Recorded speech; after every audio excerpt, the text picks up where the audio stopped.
রাজবীর ছিল এক বিশাল ব্যবসায়ী, কিন্তু কখনো কোনো মেয়ের প্রতি তার কোনো আগ্রহ ছিল না।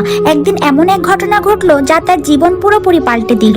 সকালে ঘুম থেকে উঠে রাজবীর দেখলো তার বিছানায় এক অপরিচিত মেয়ে ঘুমিয়ে আছে। বিস্ময়ে হতবাক হয়ে সে মেয়েটির নাম জিজ্ঞাসা করলো। মেয়েটির নাম হলো কিয়ারা। দেখতে নিষ্পাপ, কিন্তু চোখে এক অদ্ভুত দৃঢ়তার ছাপ।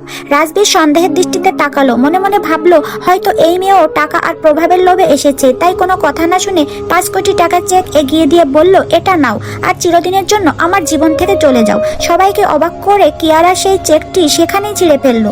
তখনই তার বয়ফ্রেন্ড ঘরে ঢুকে সামনের দৃশ্য কিছু না দেখেই না বুঝেই কিয়ারাকে দোষ দেয় আর বলে, আমার তোমার মতন মেয়ের দরকার নেই বলে সম্পর্ক শেষ করে চলে যায়। কিয়ারার পায়ের তলার থেকে মাটি যেন সরে যায়, কিছুই বুঝতে পারে না কিভাবে সব হলো। ধীরে ধীরে সত্যটা সামনে আসে।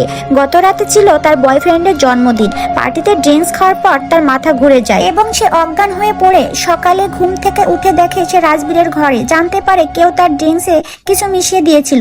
সবকিছু আগে থেকে পরিকল্পিত ছিল, কিন্তু তখন অনেক দেরি হয়ে গেছে। লোকজন তাকে অপমান করতে থাকে, এমনকি তার পালক পিতাও তাকে বাড়ি থেকে বের করে দেয়। ভেঙে পড়া কিয়ারা শহরে চলে আসে এবং একটি কোম্পানিতে স্ট্যান্ড হিসেবে কাজ করতে শুরু করে।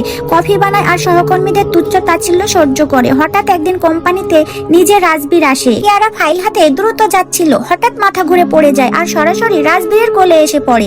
রাজবীর তাকিয়ে দেখে এই তো সেই মেয়ে। সে অবাক হলেও প্রকাশ্যে কিছু বলে না, বরং বলে ওকে হাসপাতালে নিয়ে যাও। কিছু ঘন্টা পর রিপোর্ট আসে, তাতে রাজবীর চমকে ওঠে। অ্যাসিস্ট্যান্ট বলে, স্যার এই মেয়েটি প্রেগনেন্ট এবং এই সন্তান আপনার, তাও যমজ। রাজবীর স্তব্ধ হয়ে যায়, ভাবে এটা কোনো চক্রান্ত। যখন ডিএনএ রিপোর্ট আসে সব সন্দেহ মুছে যায়, সন্তান সত্যি তারই। ক্রুদ্ধ রাজবীর গর্জে ওঠে, রাতে আসলে কি ঘটেছিল সব সত্যি জানো, কোনো কিছু যেন বাদ না যায়। যখন সত্য প্রকাশ পেল রাজবীর অনুতপ্ত হলো। জানা গেল সেই রাতে কিয়ারার বয়ফ্রেন্ড এবং রাজবীরের ব্যবসায়িক শত্রু মিলে একটি ভয়ঙ্কর ফাঁদ পেতেছিল। কিয়ারা সম্পূর্ণ নির্দোষ ছিল। ঘটনার খবর রাজবীরের দাদির কানে পৌঁছাতেই তিনি শহরেই চলে আসেন। দৃঢ় কণ্ঠে বলেন, রাজবীর এই বাচ্চা আমাদের বংশের রক্ত, তোমাকে এই মেয়েকেই বিয়ে করতে হবে। রাজবীর প্রথমে অস্বীকার করে, কিন্তু দাদি সতর্ক করে, যদি এই খবর তোমার শেয়ার হোল্ডারদের কাছে যায় তাহলে তোমার কোম্পানি আর পরিবারের সম্মান দুটোই শেষ। পরিস্থিতির চাপে রাজবীর কিয়ারার সঙ্গে দেখা করার সিদ্ধান্ত নেই। শান্ত গলায় বলে, আমরা একটা কন্ট্যাক্ট ম্যারেজ করব, তুমি আমার নামের মর্যাদা পাবে। সন্তান জন্মের পর আমি তোমাকে প্রচুর টাকা দিয়ে মুক্তি দেব। কিয়ারা তার চোখের দিকে তাকিয়ে দৃঢ় কণ্ঠে বলে, আমার তোমার টাকার প্রয়োজন নেই, আমি আমার সন্তানকে নিজের মতো বড় করতে পারবো। তবুও মায়ের অসুস্থতার কথা ভেবে ভারাক্রান্ত মনে রাজি হয়ে যায়। দাদি খুশি মনে এসে বলেন, আগামীকাল রাজবীর নিজেই তার বাড়িতে বিয়ের প্রস্তাব নিয়ে যাবে। কিয়ারা উচ্ছ্বসিত হয়ে বলে, আমি আগে বাড়ি গিয়ে সুখবর জানাই।